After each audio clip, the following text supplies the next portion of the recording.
Hello, everybody. It is Steve, your friendly neighborhood lawn gnome. Welcome back to another video over here on That's Comical. And if you're watching, it happens to be a Wednesday. Happy New Comic Book Day. Andy is here with me this evening. Andy, I hope that all is going well. Killing it, bro. Killing it. Happy to be here. Let's talk some comics. Yeah. If you see the two of us here, you're probably thinking that we're going to be getting back to our ultimate journey, but that's not going to be the case today. We had decided that it was time to take a teensy bit of a breather because we realized, even though we're having so much fun with the ultimate journeys, and trust me, we will be getting back to them very soon.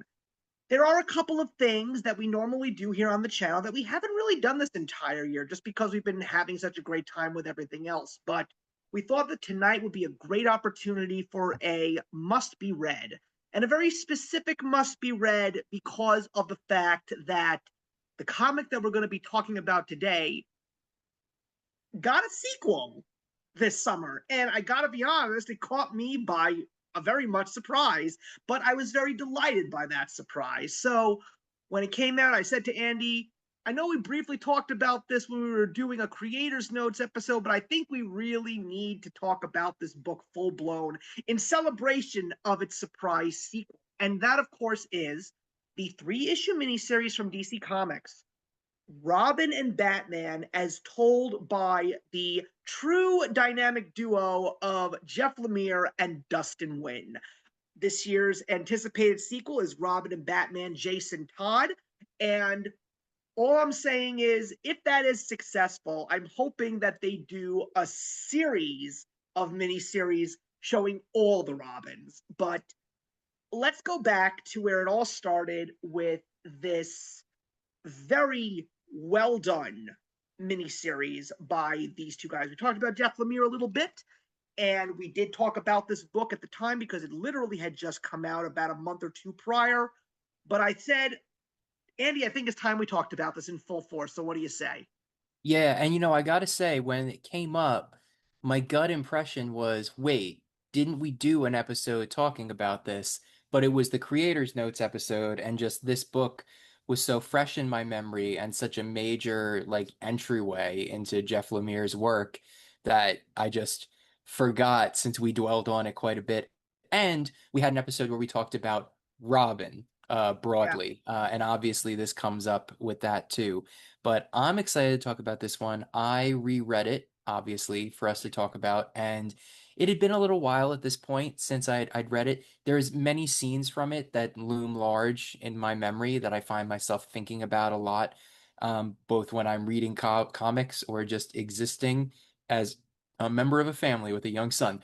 And this is a really elevated story that I hope gets remembered and loved in the way that I do. I'm excited to talk about this one. Yeah, I mean, we didn't talk about this during the 85th anniversary of Batman, but it's really not necessarily a Batman story. This really is a Robin story. And I will say that if I were to describe this book in one word, as someone who has read a great deal of Jeff Lemire's current work, and let me just say he is definitely at the top of his game right now, I would probably call Robin and Batman masterful, because there's something about this book that is unlike any other thing that I have personally read in Batman's lore. And it's definitely a real standout when it comes to Jeff Lemire's work. Because, like Hmm. I said, he's a great writer. He's writing some great stuff right now. Hmm. Even with DC, he's writing 2 titles right now.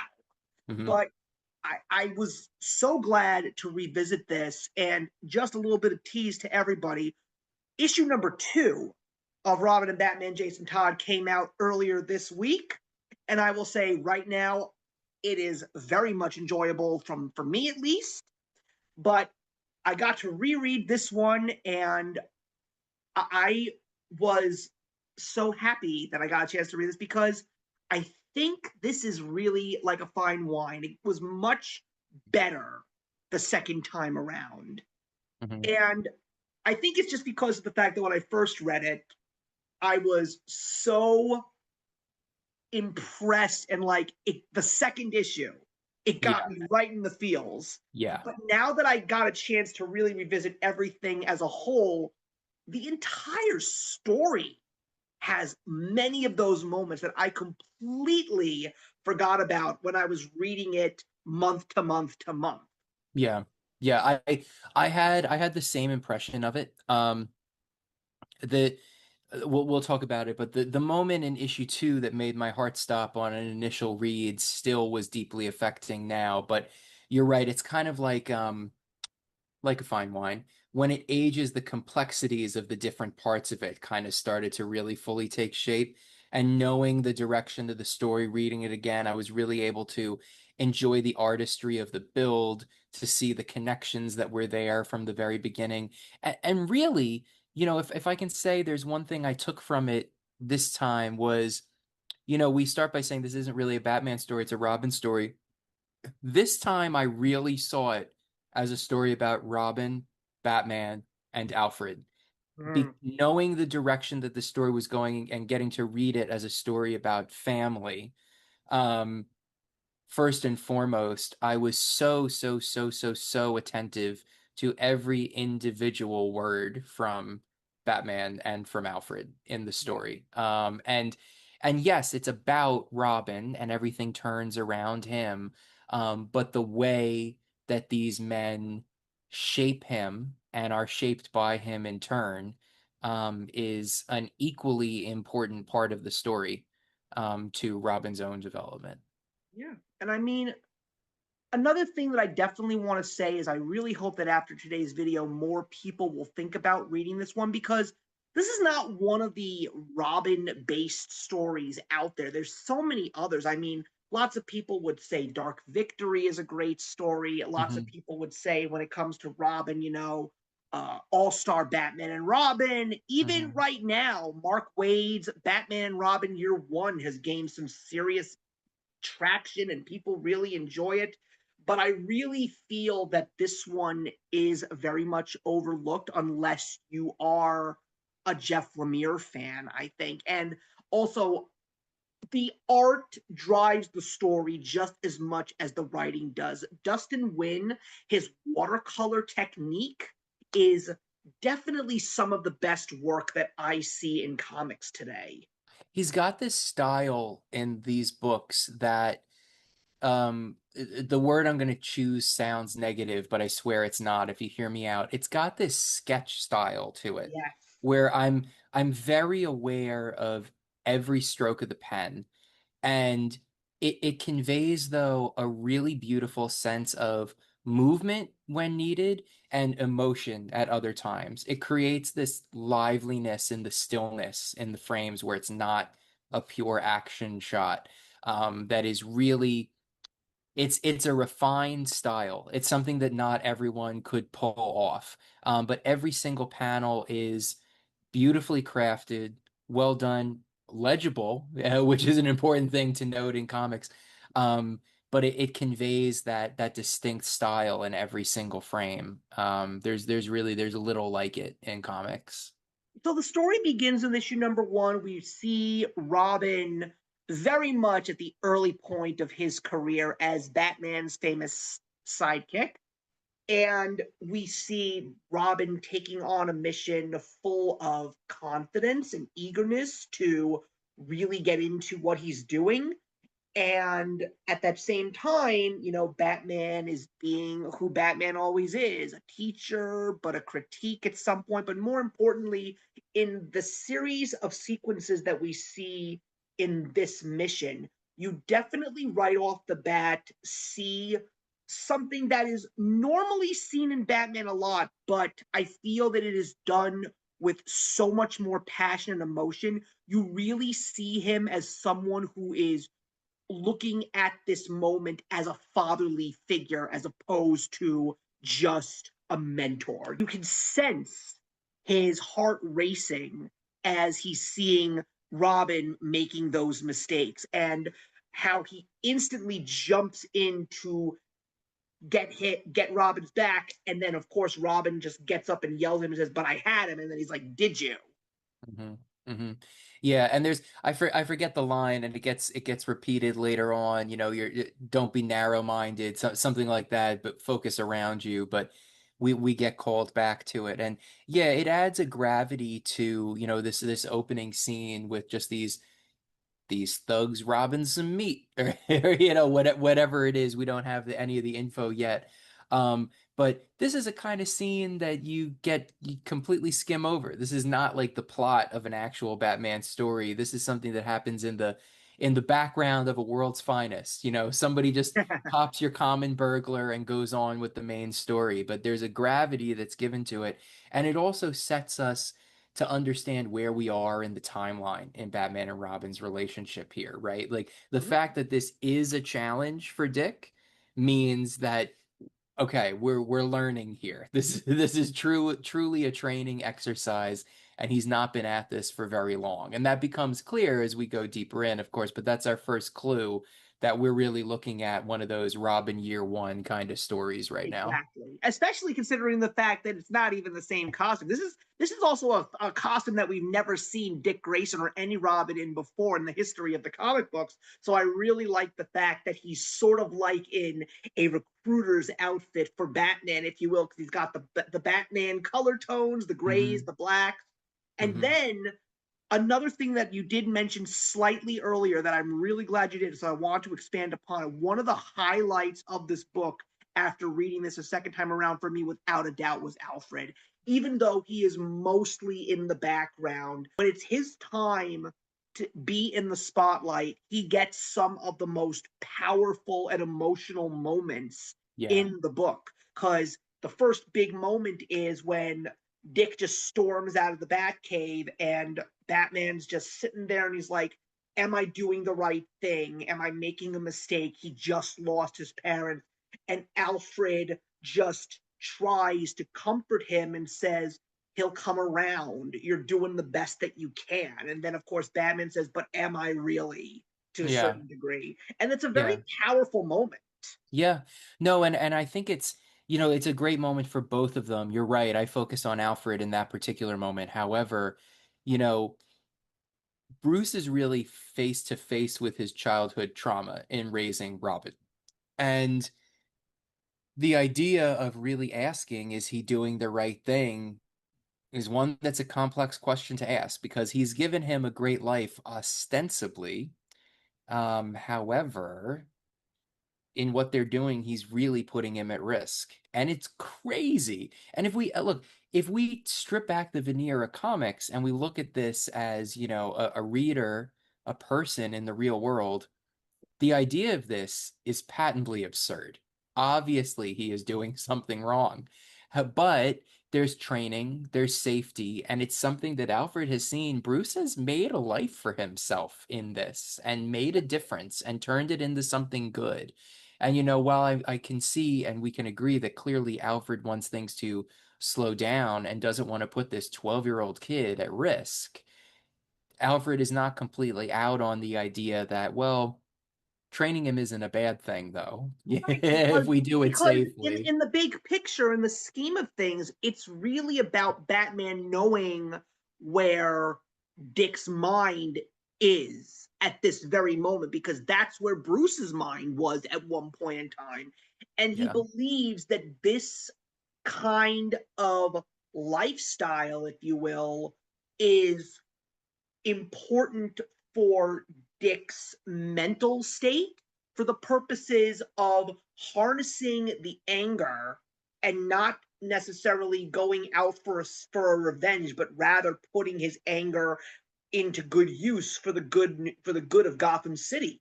And that really is a good thing to do. But yes, you're Yeah. right. It's a boy. The whole Hmm. history of Robin is the fact that, when Robin was introduced in the mid 1940s, it wasn't something that people really thought about, because the purpose of creating Robin and creating the whole concept of the teenage sidekick was to get the young readers to feel a sense of belonging alongside these gods, if you will, these gargantuan heroes. And it was look, what can I say? It was also in the real world when it was about making money, getting the kids to read more comics. But no one really thought about those types of ideas at the time because it was all fantasy. Hmm. But now we're living in such a different world, and there was so much that many readers had gained and experienced from all the books and lore that came before them that, you know, the whole concept of the comic book storytelling had matured, and now readers think about these kinds of things. And I think that that's not something that takes away from the content of the No, comic book. Rather, I think it nurtures it and just makes it better because we get agreed these great completely. stories. Agreed completely. And I think the mastery of this series is trading in that fact, right? Mhm. And drawing upon those things that exist within the existing canon if you just put a microscope up to it and try to pull that out. Yeah, and so throughout the rest of the first issue, we see Dick having a little bit of trouble at school with bullies, and that's a very interesting moment, somewhat comical because the principal thinks that Dick is the one that caused all the problems because all the bullies came away with broken bones and Hmm. bruises and black eyes. And then, of course, the big thing is, Alfred coming to pick Dick up and not Bruce. And that's when the teacher says, is he really being a good, is he being a good guardian? And Robin's in the car with Alfred and they have a little bit of back and forth. And it's like Bruce means well. He knows he just wants the best for you. And then we have this moment where Dick takes his anger and does something completely, you know, I think like when it comes to all the lore of Batman, it's very powerful because Bruce was pulling the training back in the field for the purposes of training more so in the cave and him also paying attention to his schoolwork that in a rush of emotion and anger he makes his own costume and he says I'm going to be a hero but I'm not going to be the hero that you want me to be. I'm going to be something different but I'm still going to make a difference, and he makes his own costume with the Hmm. bright colors. Hmm. Yeah, and as he says, this is exactly what he wouldn't want me to do, stand out too much, and obviously that ends up, he Yeah, then we has get he the has big to surprise. encounter with the reality of that a little later. But Yeah. it's, that's his moment that's grabbing some identity. Yeah, and then the big surprise is the fact that apparently Bruce was someone on the same page with him, and he actually made him his own costume with those exact colors. But then it gets into a more heated discussion when we find out Batman actually read Dick's journal, and he Yeah. says, "There's no secrets in this house," and Yeah. and And then it just the wackiness ensues. and we can't we can't get through an issue of this for a while that doesn't end with oh God. And then that's Bruce reading the journal and Robin feeling like he has no privacy in his home because in addition to wanting to be a hero, in addition to wanting to work with Batman, he's still a 12-year-old kid living in this house. I mean, his decision to make that outfit is one that comes from preteen rebellion. This will really piss him off. Yeah, And then to have his privacy stepped on like that is heartbreaking. And Alfred correctly points out, and I don't know if Alfred fully even believes it himself, the way it's presented. It's like, he's trying to do the best he can, and this is what he knows it to be. And Alfred knows that Bruce is doing the best he can. The thing that I think is lingering in the back of Alfred's mind, which has been since the first time coming back to the cave at the beginning of the issue, but is what he thinks best? Is all of this a terrible mistake, even if you have the best intentions? and And it's that hard sort to of yeah. watch. And that sort of culminates at the end of the first issue because Robin goes out on a mission based on the case that's still open, and it brings him face to face with none other than Killer Croc. And before Batman steps in, there's a very standout moment where they sort of like say, "You're familiar to me." Hmm. And then we just leave it at that because Batman steps in and then he says, "Listen, I see where you're coming from, and we're going to take this another step. We're just going to keep doing our best to watch each other's backs." Yeah. So Yeah. then let's get into that second issue. Yep. Yep. because in the second issue we actually come we come to a very special day. It's Dick's birthday, and Dick's birthday present is Batman taking him to the Watchtower to meet the Justice League. I will say that what was so amazing about going from issue 1 to 2 is I kind of love the fact that, yes, this is a Batman story, but we do want to remind everybody that when it comes to Batman, it's not just Batman in his own world. There are other heroes, and Robin needs to meet these other heroes and see just how big and vast the superhero world is. And like, he's like a kid meeting one of his childhood idols when he actually comes face to face with Superman and shakes his hand. Yeah. And how Clark says, I've learned, I know so much about him. He's like, oh my God, he knows my name. Like, it's really a great moment. It's Yeah. a very happy moment. Yeah. And you get to see kind of the two ends of the Batman Robin spectrum in these two issues, which is the first one we've got very street level stuff, up to and including beating up some thugs doing a simple robbery as far as they can tell. And then in issue 2, Robin is shaking hands with Superman, and as it progresses, does a couple very heroic feats in his own right too over the Yeah. course of the book. Because they basically say we'd like you to we another thing we want you to do is we want you to meet the other sidekicks, because there's a whole bunch of kids that are doing exactly what you're doing. And I love the fact that he got to meet the Titans. I thought that that was such a great thing to see. And then I love the fact Yeah. how he manages to, because this is Dick Grayson. Dick Grayson is very different. See, that's another thing I like about every single Robin in the history of Batman is a very different person. And Yes. I think that that's wonderful. Dick is definitely someone who believes in the power of friendship, believes in the power of family, believes in the power of teamwork. And so I love how he tries to get on every single Titan's good side by Hmm. trying to get to know them a little bit better. Because right off the bat, Roy is not a fan. Yeah. Roy does not like him. But while all of them are sitting in the watchtower while the Justice League goes off on a mission, Robin says, well, we can still have our own mission. We just need to do the following. And they get past Hawkman, who is babysitting them. I kind of I forgot kind of about that love whole that. thing with Yeah. Hawkman. And they actually go on their own mission, and they actually save the day in a completely different way than the rest of the Justice League. And after that, even though the kids are not really getting the pat on the back that they deserve entirely, they're like, you shouldn't have done that. At the same time, all the kids are like, we had a good, that was fun. They said, Yeah. we really hope you join the team. And I love that. It's so pure.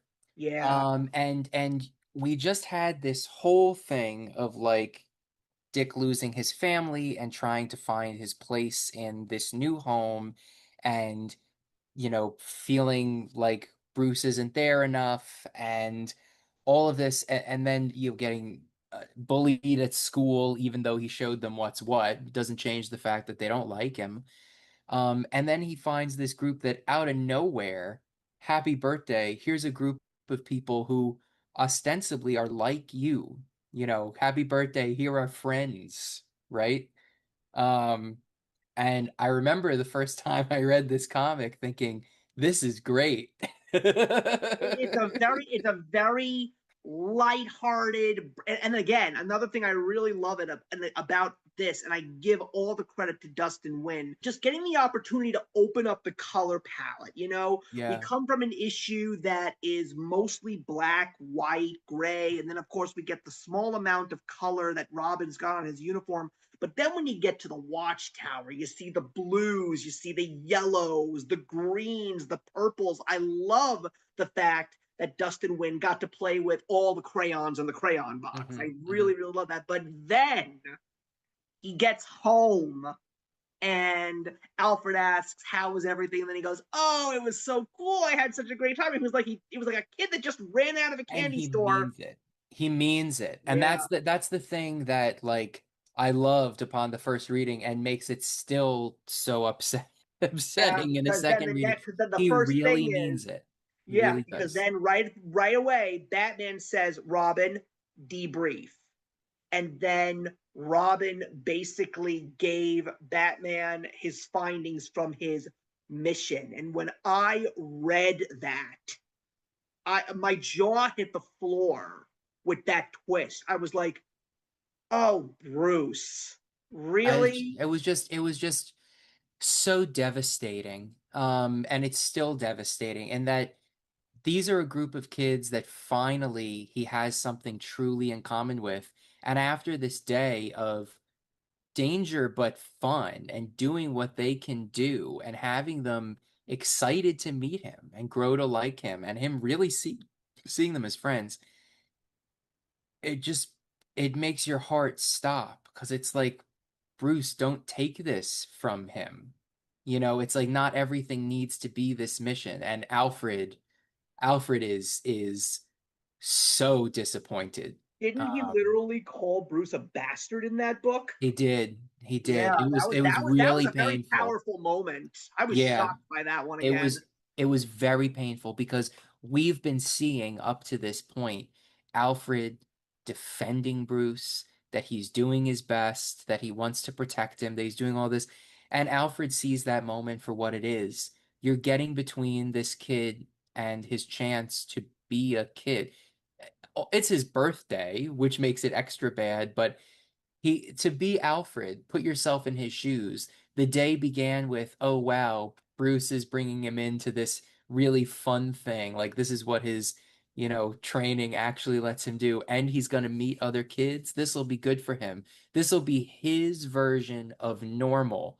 Wonderful. And to have that rug pulled out as just like a mission to understand how to topple the good guys if you ever have to. Alfred was Yeah. just furious. Yeah. Just And and disappointed. yeah.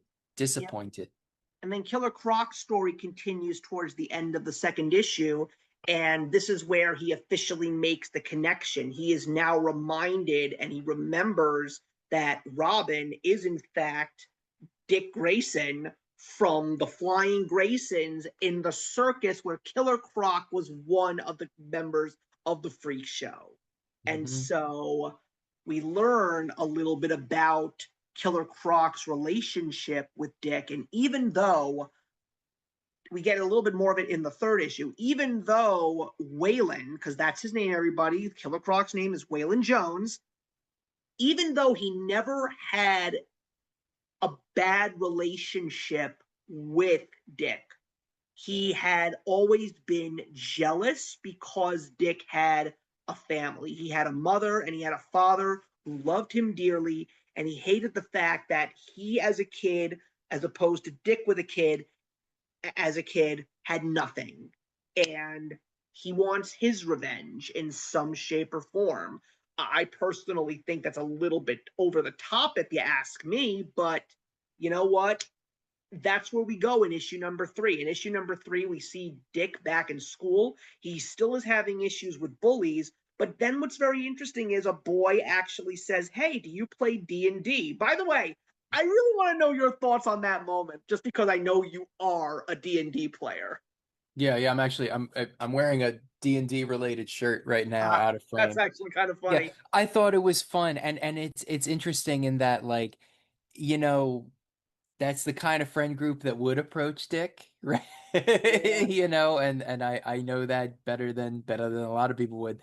So I just found that fun, that that's how they try to relate to him, and it's funny, and it'll be funny later on too, because this is someone who he fights real monsters. There's no escapism in that game for Dick, but like he's a kid though, and it is fun, and you can find the fantasy in it, and I think we set that up at the beginning of issue 3 to remind ourselves of the dichotomy that we've been going back and forth with this entire time, of the lightness that Robin can bring to the formula.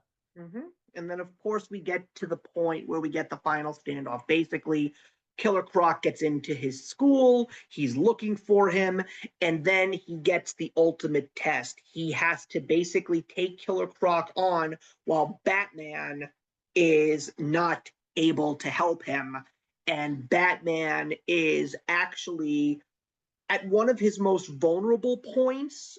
And to be perfectly honest with you, I know that this happens in the comics not frequently, but it does have those moments where Batman is willing to sacrifice himself so Robin can live.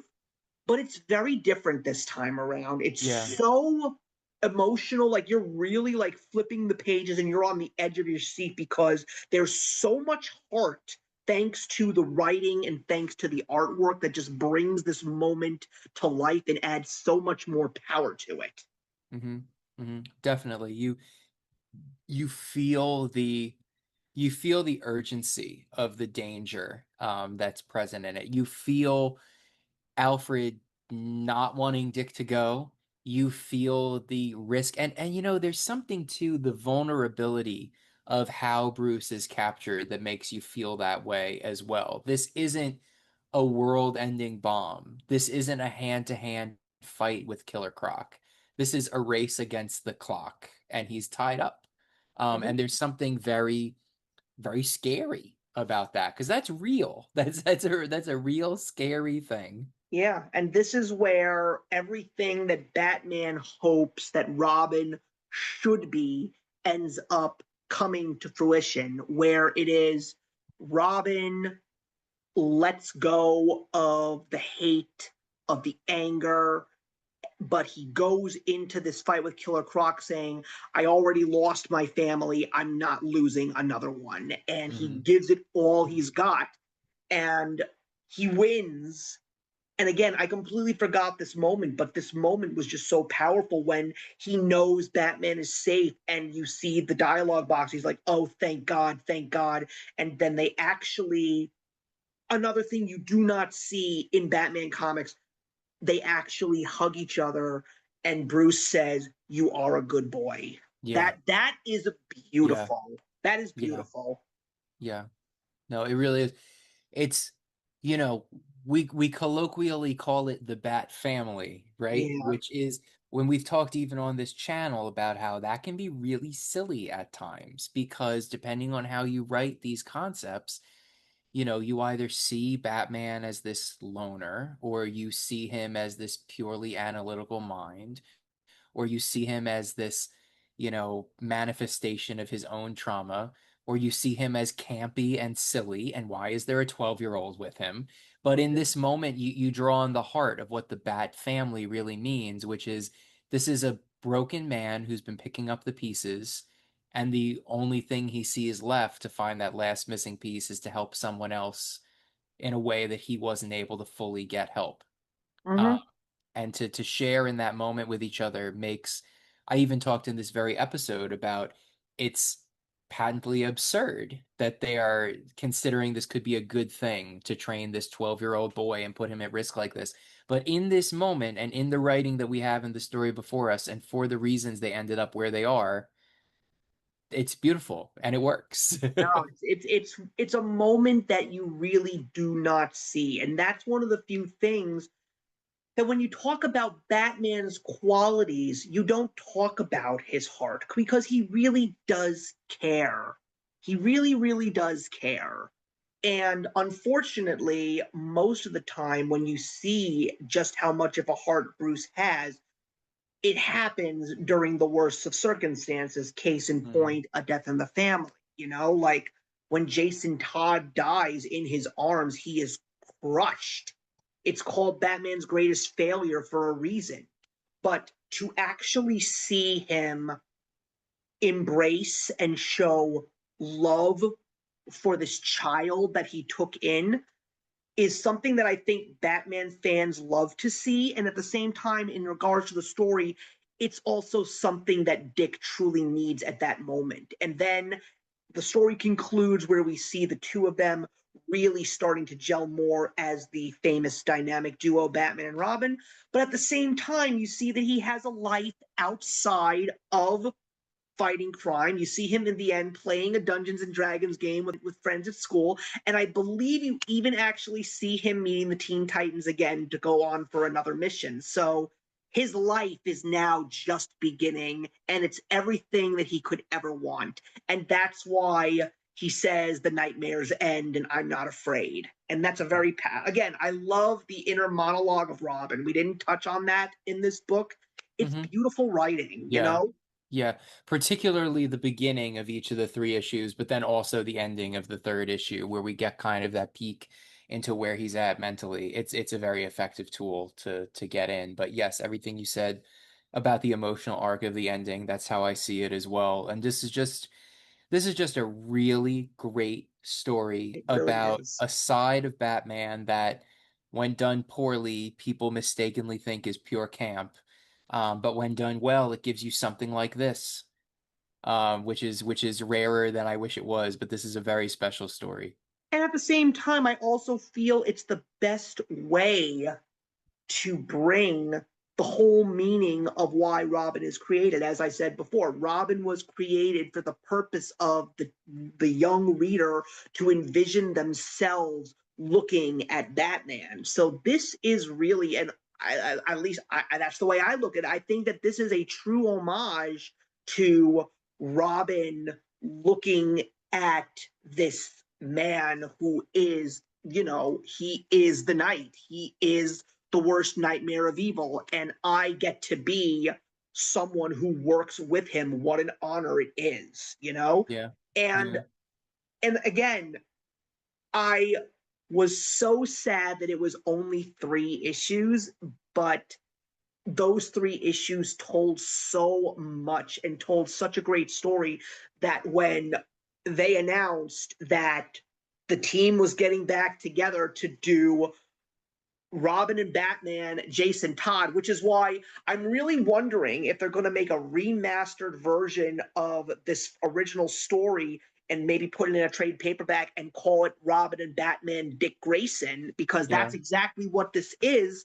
But I am hoping that more people will read Robin and Batman, more people will read Robin and Batman Jason Todd, because quite frankly, I love how Jeff Lemire and Dustin Nguyen put these stories together.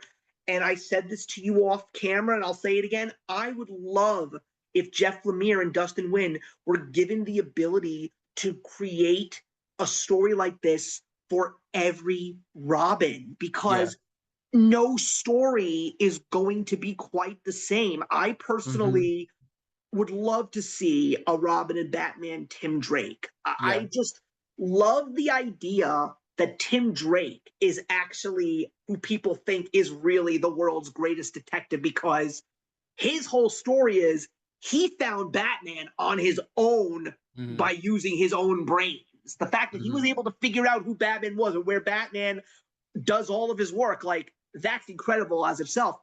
I would love to see a Batman and Robin Carrie Kelly, Yeah. because I would love to see them go into Frank Miller's world. And also, I would like to see Robin and Batman's Stephanie Brown, because I don't know much about her as Robin. I know Yeah. she was Robin before she became Spoiler.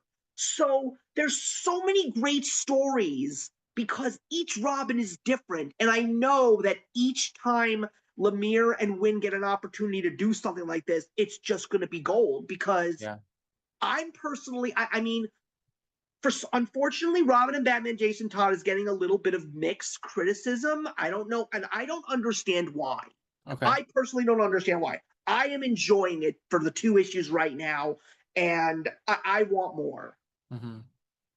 Yeah. Well, I've mentioned to you before, I've picked up Jason and Todd, but I've not read it myself yet. I did prioritize rereading to catch up on this one, but I will. But look, I like this team, right? So even if it doesn't reach the heights of this one, I just want to continue seeing the two of them to work together doing what they want to do. That's the Right. important thing for me. Right. So I think that's going to wrap it up. It was so great to talk about this book in full length finally. Yeah. It's something that I think we wanted to do for a very long time. And I would definitely like to visit Robin and Batman, Jason Todd when we're both officially done reading it. But thank you all for watching. Please leave a comment in the box below. Don't forget to subscribe, hit that notification bell so you're up to date with all of our latest episodes. Andy and I will definitely be back soon with another episode of The Ultimate Journey. We're going to be visiting a very, very powerful story in the world of The Road to Blackest Night.